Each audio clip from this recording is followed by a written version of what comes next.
Selamat pagi Bapak Ibu Saudara sekalian yang kasih Tuhan. Saudara sungguh bersyukur bila di minggu pertama di tahun ini kita boleh datang ke rumah Tuhan dan kita nanti juga akan duduk semeja perjamuan.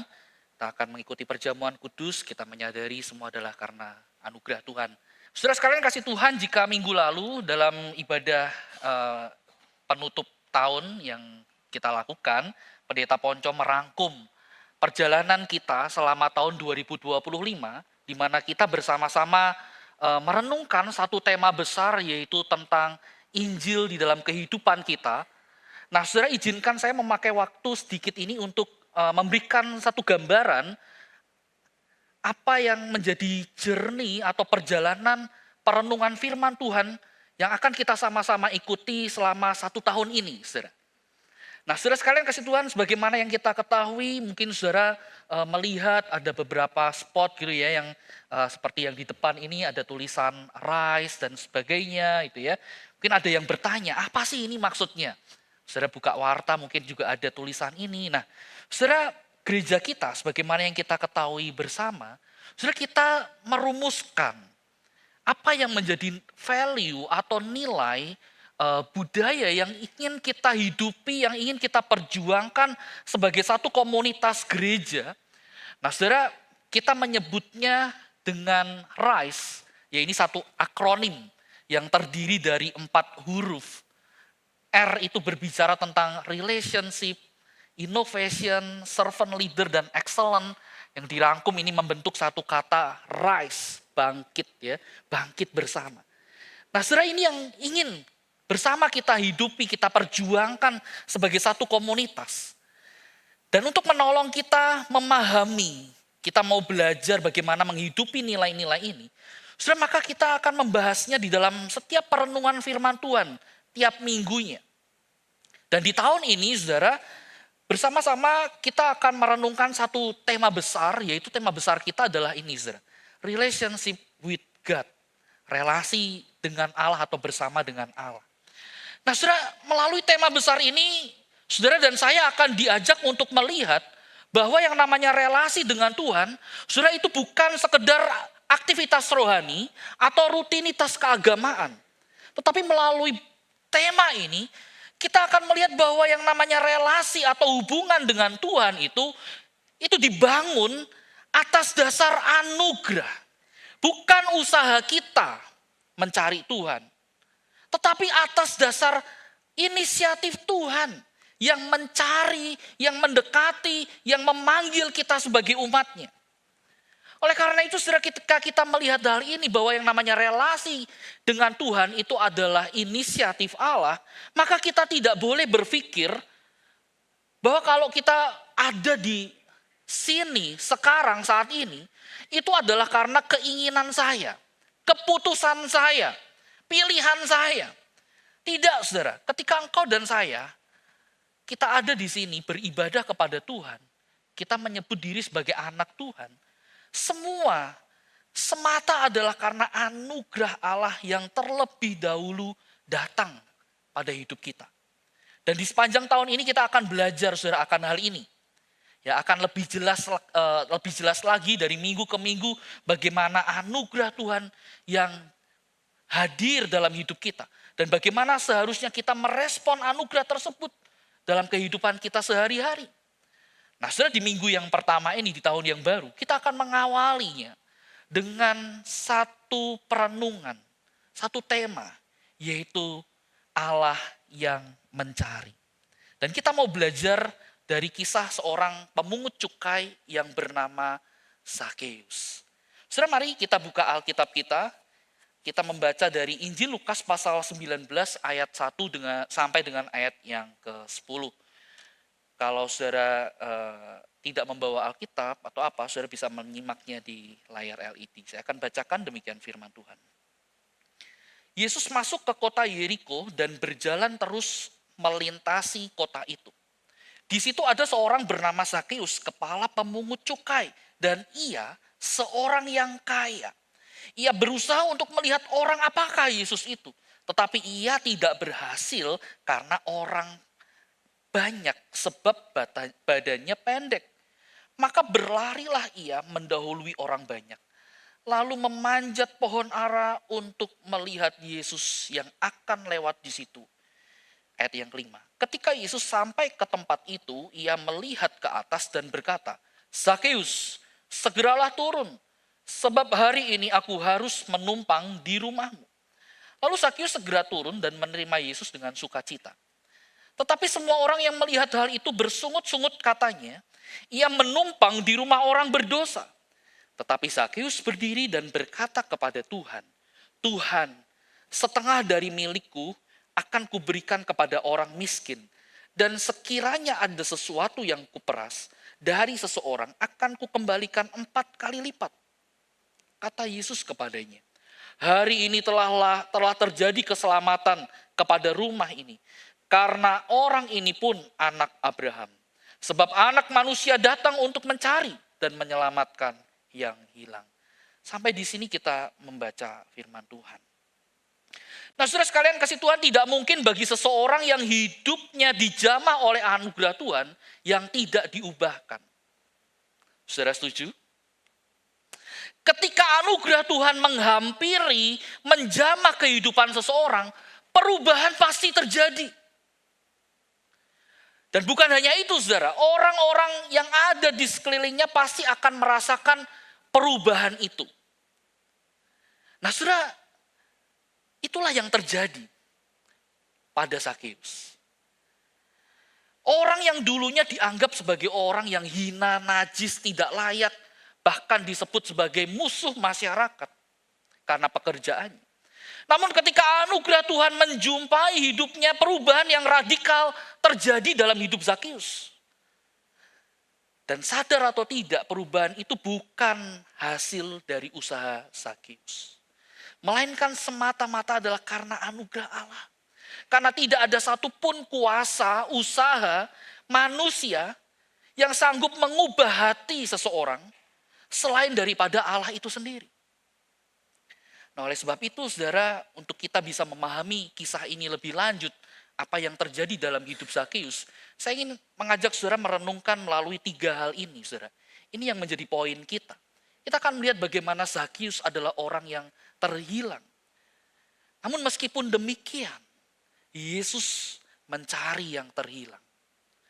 Dan yang terakhir nanti kita akan melihat bagaimana seharusnya respon terhadap anugerah itu harus dilakukan. Nah, saudara, kita masuk poin yang pertama. Zakeus yang terhilang. Nah, saudara, kisah ini dicatat oleh Lukas terjadi di sebuah kota yang namanya Yeriko. Nah, kota Yeriko ini, saudara, adalah satu kota yang sangat strategis sekali. Kenapa? Karena kota ini menghubungkan untuk menuju ke Yerusalem. Jadi setiap orang yang hendak menuju ke Bait Allah di Yerusalem harus lewat kota Yeriko. Nah, karena letaknya yang strategis ini, saudara, maka kota Yeriko dikatakan sebagai kota yang sangat ramai, kota yang sangat berkembang, sangat maju. Kenapa? Karena menjadi salah satu pusat perdagangan dan pertanian. Nah, akibatnya apa, saudara? Oleh pemerintah Romawi yang pada waktu itu menjajah tanah Israel, saudara, Yeriko ini dijadikan sebagai salah satu pusat untuk memungut pajak. Ada 3 kota besar pada waktu itu yang digunakan sebagai pusat untuk menarik pajak kepada orang-orang yang ada. Nah, Yeriko salah satunya. Dan di dalam urusan menarik pajak ini, saudara, pemerintah Romawi ini merekrut orang-orang Yahudi yang mau bekerja sama dengan mereka. Untuk apa, saudara? Dijadikan sebagai pemungut cukai. Nah, pemungut cukai ini diberikan otoritas untuk menarik pajak dan juga diberikan apa? Target setoran dalam sekian kurun waktu harus setor sekian. Tapi saudara, pemerintah Romawi juga memberikan imbalannya bagi para pemungut cukai. Yaitu apa, saudara? Lebihannya dari target itu boleh diambil masuk kantong pribadi. Nah, saudara, karena sistem ini, saudara, maka para pemungut cukai ini berlomba-lomba. Mereka menjadi orang yang sangat serakah. Mereka memungut pajak secara brutal. Semua hal dikenakan pajak. Nampaknya terdengar relevan ya untuk kita ya. Semua kena pajak begitu ya. Nah, semua dikenakan pajak. Mereka bertindak dengan tidak jujur. Bahkan mereka tidak terlalu peduli dengan orang yang lemah. Mereka suka menindas mereka dengan tarikan pajak yang sangat besar. Oleh sebab itu, saudara, bagi masyarakat pada saat itu, pemungut cukai itu dipandang sebagai pengkhianat bangsa sendiri. Bahkan menurut masyarakat pada waktu itu, pemungut cukai bukan hanya dianggap sebagai orang yang bermasalah secara moral, tetapi juga secara rohani. Mereka seringkali, saudara, dijauhi, dikucilkan dari komunitas. Kenapa, saudara? Karena mereka dianggap sama seperti perampok. Maaf, juga dianggap juga sama seperti pelacur, orang yang penuh dengan aib. Bahkan mereka, para pemungut cukai ini, dianggap sebagai orang yang najis, yang tidak layak untuk masuk dan beribadah di bait Allah. Itu sebabnya, saudara, mereka ini juga dianggap sebagai bukan lagi bagian dari umat Allah. Dan dari antara banyaknya pemungut cukai ini, ada seorang yang bernama Zakeus. Nama Zakeus, saudara, sangat kontroversial. Kenapa? Karena kalau kita lihat dari arti namanya, maka kita akan menemukan sesungguhnya nama Zakeus itu punya arti nama yang bagus. Saudara. Pure, murni, ya, innocent, ya, tidak berdosa atau orang benar, orang saleh, orang kudus, begitu ya. Nah, ini mungkin bisa jadi referensi kalau saudara mencari nama anak begitu, ini bisa dijadikan referensi, Zakeus. Nama yang sangat bagus maknanya. Tetapi saudara perhatikan apa yang dicatat oleh Lukas dari hidup Zakeus. Meskipun punya arti nama yang sangat bagus, tapi lihat kelakuannya. Lukas mengatakan ia adalah kepala pemungut cukai. Nah, apa artinya di sini, saudara? Artinya adalah Zakeus bukan pemungut pajak biasa. Ia adalah orang yang ada di posisi tertinggi. Boleh dikatakan dia adalah dirjen pajak pada saat itu. Direktur jenderal gitu ya. Posisi yang tertinggi. Ia adalah kepala mafianya. Ia adalah mastermind-nya. Ia memiliki kuasa atas banyak pemungut-pemungut pajak yang ada di bawahnya. Jadi saudara, kalau kita melihat bagian ini, maka kita akan menemukan bahwa sesungguhnya Zakeus itu bukan pemungut pajak biasa. Tetapi ia adalah orang yang luar biasa. Bukan orang yang sembarangan. Karena untuk bisa menjadi seorang kepala, maka artinya apa? Ia harus lebih lihai, lebih unggul daripada pemungut-pemungut pajak yang lain. Bahkan ia harus lebih sadis, lebih kejam dibanding yang lain. Sehingga kita dapat membayangkan bagaimana Zakeus ini adalah orang yang tidak ragu untuk menghalalkan segala cara untuk mendapatkan posisi itu. Untuk mendapatkan apa yang menjadi keinginannya, yaitu menjadi kepala itu, saudara. Nah, saudara, sampai di sini mungkin kita perlu bertanya. Jika pemungut pajak adalah profesi yang memiliki konsekuensi, yang menjadi pertanyaannya adalah apa yang membuat Zakeus sebagai seorang Yahudi rela dicap sebagai pengkhianat bangsanya sendiri? Apa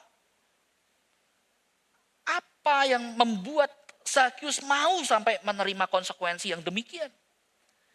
Jawabannya, saudara, jelas sekali, yaitu uang. Selama ia kaya, Zakeus tidak peduli dengan penilaian orang lain. Bahkan Zakeus rela menanggung kebencian orang banyak. Kenapa? Karena Zakeus mengira, saudara, yang namanya kekayaan itu bisa memberinya kuasa, bisa memberinya pengaruh, bisa memberinya status, bisa memberi rasa aman, kenyamanan. Namun tanpa sadar, saudara.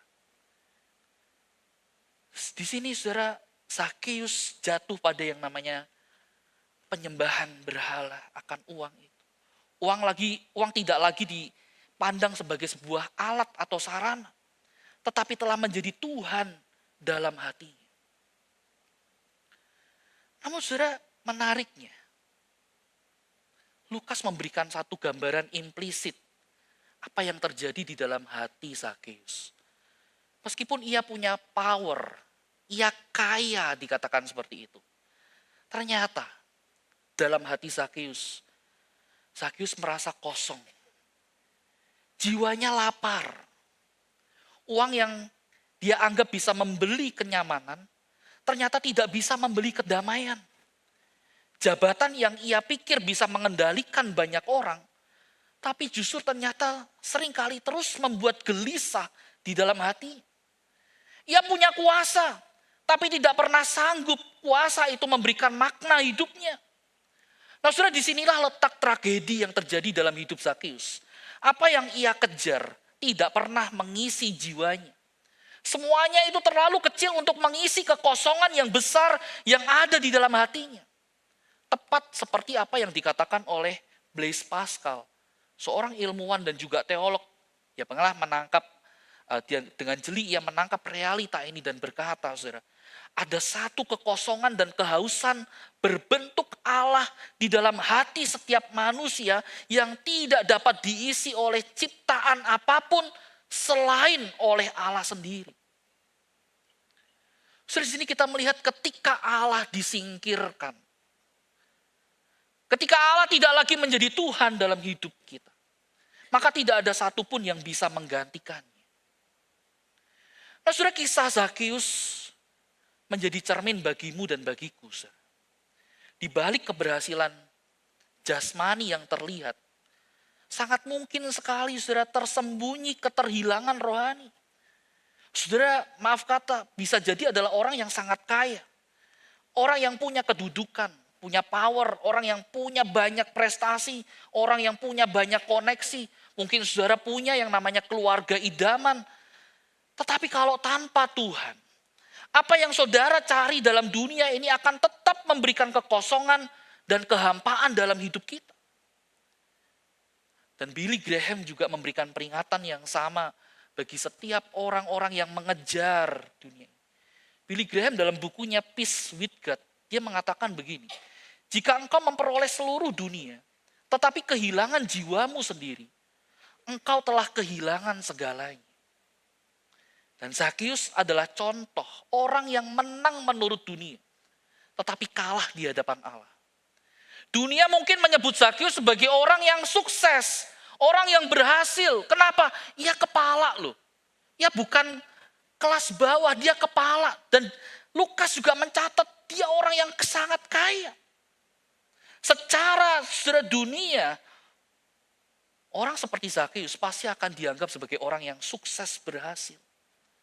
Tetapi Allah, di hadapan Allah, Zakeus adalah orang yang terhilang.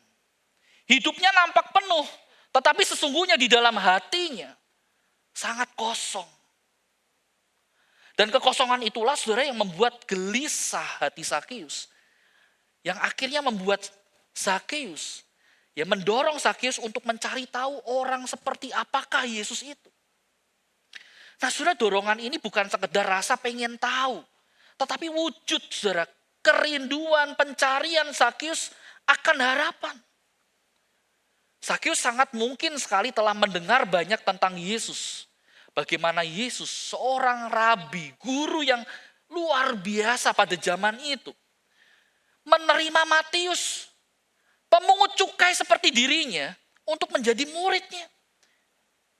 Jika rabi-rabi yang lain, bahkan orang-orang Yahudi mengucilkan, menyingkirkan pemungut cukai, kenapa Yesus, rabi yang luar biasa pada saat itu, mau menerima Matius pemungut cukai untuk menjadi muridnya? Zakeus mungkin juga sudah mendengar banyak tentang Yesus yang mau makan, kumpul bersama dengan para pendosa. Yesus tidak menolak orang-orang yang disingkirkan. Yesus tidak menjauh dari mereka yang hidupnya hancur. Maka saudara, ketika Zakeus mendengar Yesus ada di Yeriko, Zakeus terdorong. Ya, berpikir mungkin saja ada harapan baginya untuk diterima kembali oleh Allah. Oleh sebab itu Zakeus kemudian berusaha mati-matian untuk berjumpa dengan Yesus. Ya, rela melakukan apapun untuk bertemu dengan sang juru selamat itu.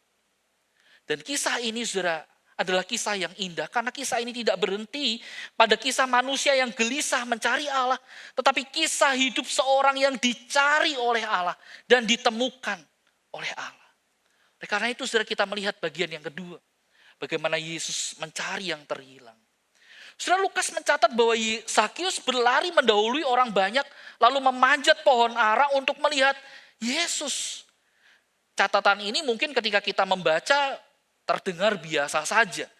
Tapi saudara, bagi Lukas, catatan ini menarik. Kenapa? Karena menurut budaya pada saat itu, adalah sebuah hal yang sangat memalukan, bahkan menjurus satu tindakan yang hina bagi seorang Yahudi dewasa, ya, pria Yahudi dewasa, apalagi seorang pejabat, orang yang sangat kaya, berlari lalu memanjat pohon di hadapan banyak orang. Itu adalah tindakan yang sangat memalukan. Tetapi saudara, di sini kita melihat Zakius sedang mempertaruhkan harga diri, status kehormatannya. Ia rela dipermalukan demi satu hal, yaitu supaya ia bisa melihat Yesus. Dan ini bukan sekedar rasa ingin tahu, tapi ini adalah wujud kegelisahan dari satu jiwa yang sedang mencari pengharapan. Nah, saudara, pada titik ini mungkin kita perlu sadar bahwa apa yang tampaknya sebagai usaha manusia, usaha Zakius di dalam melihat Allah, dalam melihat Yesus, sesungguhnya adalah anugerah Allah yang telah bekerja lebih dulu di dalam hatinya. Tindakan Zakius untuk mencari Yesus tidak lahir dari dirinya sendiri, saudara. Melainkan Alkitab dengan jelas, saudara, menunjukkan bahwa tidak ada seorang pun yang mencari Allah. Kalau ada orang yang datang mencari Allah, itu karena apa? Karena Roh Kuduslah yang telah terlebih dahulu menggerakkan hati Zakius. Roh Kudus menyingkapkan kekosongan hidupnya. Roh Kuduslah yang menariknya kepada Sang Juru Selamat itu. Dan disinilah saudara kita melihat inisiatif dari Yesus yang ditegaskan saudara dalam dua tindakan. Yang pertama saudara, kita melihat Yesus berinisiatif memanggil nama Zakius secara personal, secara pribadi. Saudara, Yesus tidak memanggil Zakius berdasarkan label dosanya. Yesus tidak memanggil Zakius, hai pemungut cukai, hai orang berdosa, hai orang yang penuh aib. Tidak, saudara. Melainkan Yesus panggil Zakius.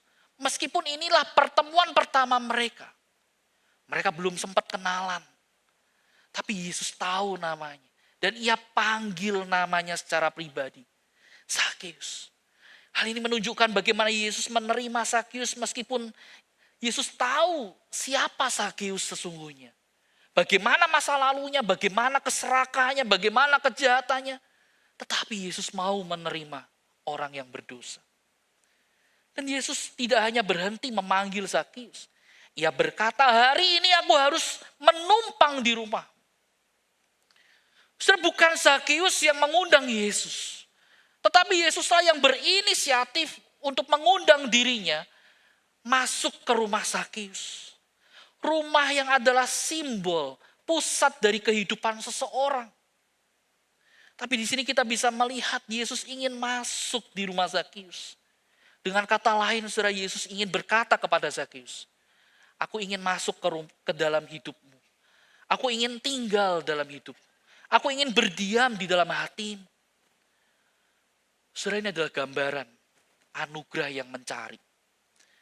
Anugerah yang mendatangi orang-orang yang terhilang dan berdosa. Dan ini adalah hasil dari inisiatif Allah. Namun inisiatif ini tidak direspon orang banyak dengan cara yang sama. Orang yang banyak itu, kalau kita melihat di ayat yang ke-7, saudara, mereka berkata apa, saudara? Mereka bersungut-sungut. Mereka mengatakan, Yesus mau menumpang di rumah orang berdosa. Ini merupakan skandal besar. Seorang rabi yang begitu luar biasa bersekutu dengan orang yang jelas-jelas najis, rusak secara moral. Ini skandal. Tapi saudara perhatikan, apa yang dilakukan oleh orang banyak ini? Cemoohan ini sesungguhnya mengungkapkan hati manusia. mengungkapkan hati kita, hati yang sangat sulit sekali untuk menerima anugerah. Saudara, kita mungkin punya anggapan apa? Oh, Allah itu hanya dekat dengan orang-orang yang baik. Oh, anugerah Tuhan itu hanya akan datang kepada orang-orang yang saleh, yang hidup benar, yang taat. Tetapi saudara, melalui kisah Zakius ini, Injil dinyatakan bahwa Yesus bukan datang untuk mencari orang yang benar, melainkan mencari orang yang berdosa. Bukan mereka yang merasa layak, yang bisa ketemu Tuhan, yang bisa dekat dengan Tuhan. Tapi justru Yesus, saudara, mendekat kepada orang-orang yang paling tidak layak. Inilah Injil Kristus itu, saudara. Sehingga dengan demikian kisah Zakius sesungguhnya adalah kisah tentang bagaimana Allah yang mencari, yang menghampiri, yang memanggil, yang menyelamatkan yang terhilang. Saudara, Zakius diterima bukan karena hidupnya sudah benar, tetapi karena Yesus rela dianggap najis demi menyelamatkan orang yang berdosa. Zakius diselamatkan bukan karena usahanya dalam bertemu Yesus, tetapi karena Yesus yang rela turun ke dalam dunia yang sudah rusak ini. Bahkan ia rela naik ke atas kayu salib untuk menyerahkan nyawanya. Saudara, inilah Injil. Yesus rela kehilangan harga dirinya, reputasinya, bahkan nyawanya sendiri untuk mencari yang terhilang. Saudara, jika Yesus mau mencari Zakius yang terhilang, saya percaya hal yang sama akan ia lakukan kepadamu dan kepadaku. Kalau saudara hari ini engkau datang dengan segala perasaan ketidaklayakanmu ketemu Tuhan, kau merasa sedang terpuruk, kau merasa sedang gagal, kau merasa hidupmu hancur, jangan putus asa. Kalau Tuhan Yesus mau menghampiri Zakius, orang yang dianggap najis itu, maka hal yang sama pun terjadi pada hidup kita. Yesus mau menghampiri saudara dan saya. Ia mau memanggil kita, ia mau mengundang kita. Ia berinisiatif untuk menjadi penyelamat hidup kita. Dan oleh karena itu akan selalu ada harapan ketika kita mau datang. Ketika kita berjumpa dengan Kristus. Amin, saudara. Tapi kisah ini pun juga tidak berhenti pada titik ini. Anugerah yang sejati tidak pernah netral. Anugerah yang sejati tidak pernah berhenti hanya sebatas pengalaman emosional atau momen rohani sesaat. Tetapi saudara, anugerah yang sejati itu selalu menuntut respon bagi setiap orang yang telah mengalami. Dan itulah yang terjadi di dalam kehidupan Zakius. Kita masuk poin yang terakhir, respon terhadap anugerah. Saudara, ketika Yesus masuk ke dalam rumah Zakius, Lukas mencatat ada satu respon yang lahir dari hati Zakius. Di mana saudara, respon ini bukanlah hasil dari tekanan atau karena paksaan atau karena luapan emosi sesaat. Melainkan dari hati yang telah dijamah oleh anugerah Allah. Zakius berdiri dan berkata, Tuhan, setengah dari milikku akan kuberikan kepada orang miskin. Dan sekiranya ada sesuatu yang kuperas dari seseorang, akan kukembalikan 4 kali lipat. Saudara, ini merupakan satu bentuk tanda pertobatan dalam hidup Zakius. Saudara, ganti rugi menurut hukum Taurat, itu seringkali mencerminkan bobot kejahatan. Kalau pencurian ringan, maka ganti ruginya maksimal 2 kali lipat. Tapi kalau itu berbicara tentang perampasan yang disengaja, maka akan dikenakan ganti rugi 4 sampai bahkan 5 kali lipat. Nah, saudara, di sini menarik sekali ketika Zakius memilih untuk mengganti rugi 4 kali lipat. Secara sadar, saudara, melalui tindakan ini, Zakius mengakui, saudara, bahwa ia adalah orang yang berdosa. bahwa apa yang telah ia lakukan di dalam memeras orang itu bukanlah karena kesalahan administrasi, tetapi sengaja dan sistematis ia merampas dari orang-orang. Dan Zakheus tidak mengambil batas minimum, tetapi ia mengambil batas maksimal 4 kali lipat. Ini merupakan tanda pertobatan yang jujur tanpa pembelaan diri, karena Zakheus sekarang melihat dosanya sebagaimana Allah melihat. Tetapi saudara, kita perlu sadar urutan ini sangat penting. Zakheus tidak melakukan semuanya ini untuk mendapatkan keselamatan. Keselamatan bukan berbicara tentang usaha manusia. Yesus tidak berkata, oh karena engkau melakukan ini maka engkau selamat. Tidak, melainkan apa saudara? Hari ini telah terjadi keselamatan kepada rumah ini. Kenapa? Karena pertobatan Zakheus. Bukanlah syarat, melainkan buah dari anugerah. Zakheus tidak memberi supaya ia diterima. Tetapi ia memberi karena ia telah diterima. Dan inilah Injil itu saudara. Injil bukanlah paksaan. Ketaatan yang karena paksaan, tetapi anugerah yang mendahului ketaatan. Dan ketaatan itu lahir sebagai respon syukur kita. Perubahan atau pertobatan Zakheus ini terlihat jelas sekali dalam hal ini. Ketika Yesus masuk di dalam hidup Zakheus, ia mengalami perubahan penyembahan. Yang berubah bukan hanya perilakunya, tapi apa yang ada di dalam hatinya. Tentang siapa yang berkuasa di dalam hatinya.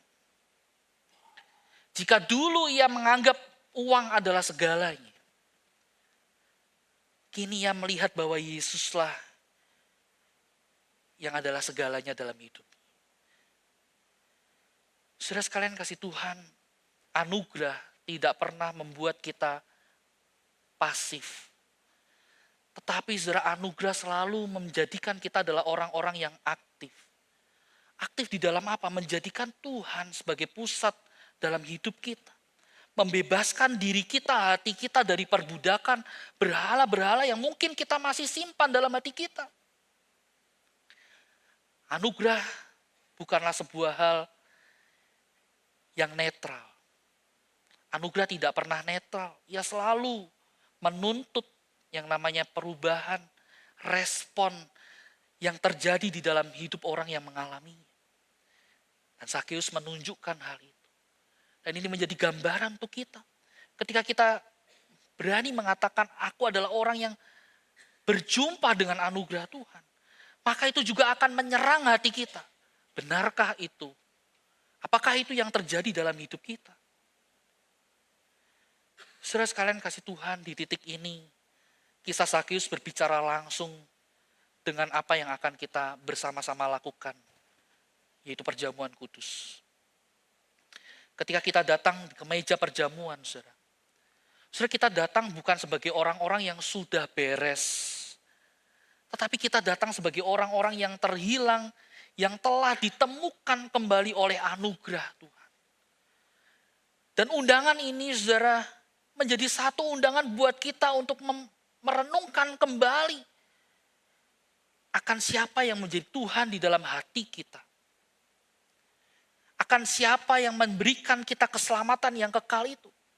Keselamatan sekali lagi bukanlah hasil usaha kita, melainkan pengorbanan Kristus yang lebih dahulu memberikan nyawanya bagi kita orang-orang yang tidak layak. Kita semua adalah orang-orang yang butuh anugerah. Tim Keller pernah mengatakan demikian. Di kaki salib, tanahnya rata. Tidak ada yang berdiri lebih tinggi, tidak ada yang berdiri lebih rendah. Hanya orang berdosa yang diselamatkan oleh kasih karunia yang sama. Saudara, di hadapan Tuhan, kita adalah orang-orang yang butuh anugerah Tuhan. Di hadapan Tuhan kita adalah orang-orang yang ditemukan oleh Tuhan. Tidak ada yang lebih layak. Tidak ada yang lebih pantas. Kita ada di sini saat ini. itu karena Tuhan yang mencari kita. Tuhan yang memanggil kita. Kita diterima olehnya, oleh kasih karunia. Oleh karena itu saudara, mari kita terus meyakini bahwa iman kita, keselamatan yang ada pada kita, sesungguhnya bukanlah hasil usaha kita. Melainkan karena Tuhan yang mendekat, yang memanggil kita, mengubah kita dengan kasih karunia-Nya. Kiranya Tuhan menolong kita, mari tundukkan kepala, kita berdoa kepadanya.